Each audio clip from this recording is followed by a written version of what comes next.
మనోజ్ గారు ప్రధానంగా మాకు ఈయన పోవడం వల్ల వస్తున్నటువంటి నష్టం ఏంటంటే చాలా మంది ఏమంటున్నారంటే ఆయన పోయాడు కదా మీరు ఇక ధర్మ సమాజ్ పార్టీ ఒకటే తెలంగాణలో మిగులుతున్నది మీరే కనిపిస్తున్నారు ఇక బీసీ ఎస్సీ ఎస్టీలకు ఆశావాదంగానే అంటున్నారు కానీ దాంతో డిఫర్ అవుతున్నా ఇప్పుడు ఈయన చేసిన పని వల్ల మాకు ఎంత నష్టం అంటే ఇప్పుడు అవతల కేసీఆర్ లేకపోతే ఎవరో దొరలు ఇంకెవరు లీడర్ వచ్చినా బీసీ ఎస్సీ ఎస్టీల తరఫున అతని మీద సమాజానికి నమ్మకం కలుగుతా అన్నది అసలు కుట్రంతా అది. మాలాంటి వాళ్ళు ఇంత శ్రమ పడ్డా మా మీద హోప్ రాకుండా ఉండాలి, ప్రజల నమ్మకం కలదు. ఏమో ఆయన పోయింది కదా మీరెంత ఇది క్రియేట్ చేయడానికి ఇది అన్ని పార్టీలకు సంతోషం. ఇప్పుడు కాంగ్రెస్ పార్టీకి, బీజేపీ పార్టీకి, బీఆర్ఎస్ పార్టీకి నాలాంటి వాళ్ళు సైద్ధాంతికంగా నిలబడ్డ వాడికి చోటు లేకుండా హోప్ లేకుండా క్రియేట్ చేసే ప్రక్రియ అది జరుగుతున్న నష్టం. అందుకనే ఆయన ఏ సిద్ధాంతంతో ఎదిగిండు, ఏ జ్ఞానంతో పెరిగిండు, అసలు ఇది ఒక మనిషి చేసే పనేనా? ప్రవీణ్ అడుగుతాను, ఒక మనిషి చేసే మానవుడు చేసే పనే ఈ ఐపీఎస్లు ఈయన ఏదో గొప్పదా ఇది పక్కన పెట్టండి. పల్లెటూళ్ళల్లా ఒక పార్టీ పరంగా ఒక మనిషిని విమర్శిస్తే వాడి ముఖం చూడం మనం. గ్రామాలల్లా 3 సంవత్సరాలు ఇంత దుర్మార్గంగా వేలాది ఎకరాల లక్షలాది ఎకరాల భూముల్ని ఆక్రమించిండు కదా నువ్వు చెప్పిన దొర. మరి ఆ భూములను ఆక్రమించిన దొర ఈ రోజు ఆ భూములు ఏమైపోయింది? మొత్తం ఒక దళితుండే ముఖ్యమంత్రిని చేస్తానని మూవ్మెంట్ లోకి వచ్చిండు కదా, ఏమైపోయింది? అంటే నువ్వు ఏ అంశం మీద అసలు పోతున్నావు అక్కడికి? అందుకని ఒక మానవుడికి ఉండాల్సినటువంటి లక్షణం కూడా లేదు అతనికి, మనిషికి ఉండాల్సిన లక్షణం.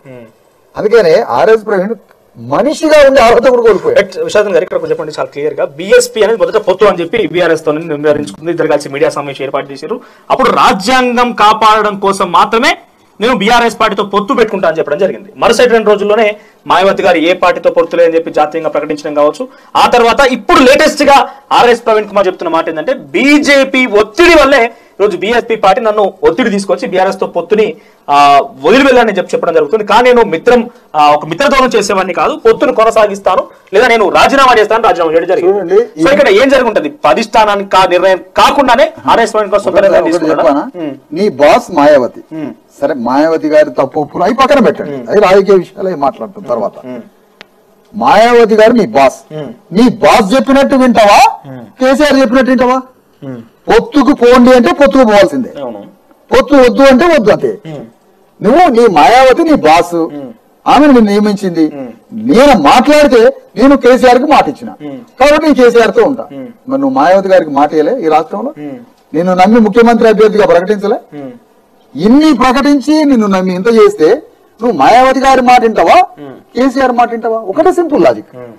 అంటే ఆ మాయావతి గారికి తెలియకుండా ఈ పొత్తుని ఒక అయోమయానికి గురి చేసి ఆ పొత్తులో నుంచి ఈయన రేపు అంటే ఆ రోజు సాయంత్రానికి పార్టీ నుంచి సస్పెండ్ చేయబోతున్నారు. ఢిల్లీలో పార్టీ నుంచి బహిష్కరిస్తున్నారు ఇతన్ని శాశ్వతంగా. ఆ సమాచారం తెలుసుకున్నాడు, వెంటనే నేనే రాజీనామా చేస్తున్నాను చాలా తెలివిగా చలాకి వెళ్ళిపోయాడు. ఎట్లా చూస్తారు మీరు బీఎస్పీ పార్టీకి ఆర్ఎస్ ప్రవీణ్ కుమార్ రాజీనామా అంశం అనేది బీఎస్పీ గానీ బహుజన సమాజానికి గానీ బహుజన వాదానికి గానీ మంచా చేయడానికి ఒక మాటలు ఏం చెప్తారు మీరు? ఒకటి అదే 2 విషయాలు ఇక్కడ.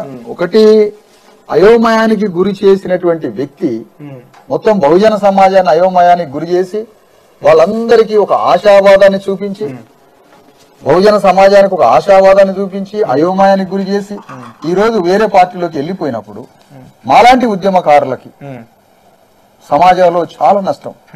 ఎందుకంటే రేపు మీరు ఇట్లా ఉండరా అనే ప్రశ్న మాలాంటి సిద్ధాంతంగా నిలబడ్డ వాళ్ళకి ఎదురైనప్పుడు మా గుండెలు ఎంత అవిసిపోతాయి చెప్పండి. అది ఒక ప్రధానమైన సమస్య. అందుకని మొత్తంగా ఈ రోజు బహుజన ఉద్యమాన్ని ఆ రకంగా చేసిన వాడు దేశ చరిత్రలో వెళ్ళాడు. ఇంత పెద్ద చీటింగ్, ఇంత పెద్ద మోసం. అందుకని ఇది ఒక అత్యంత పెద్ద మోసం, బహుజన సమాజానికి తీరని ద్రోహం చేసినాడు. అయితే ఒక 25 నిమిషాల క్రితమే ఇక్కడ ఒకసారి మీరు కెమెరా జూమ్ చేసుకోవాలి, చూడొచ్చు. Pray to Baba Saheb to guide me as I start my new innings in politics today. Ambedkar గారి ఆశీర్వాదంతో నేను కొత్త జర్నీని ప్రారంభిస్తున్నా, నాకు ఆశీర్వాదం ఇవ్వడం అన్నట్టుగా ఒక పోస్ట్ చేయడం జరిగింది. ట్విట్టర్ వేదికగా చాలా యాక్టివ్ గా ఉంటారు ఈ మధ్యలో. సో ఏం చెప్తారు మీరు?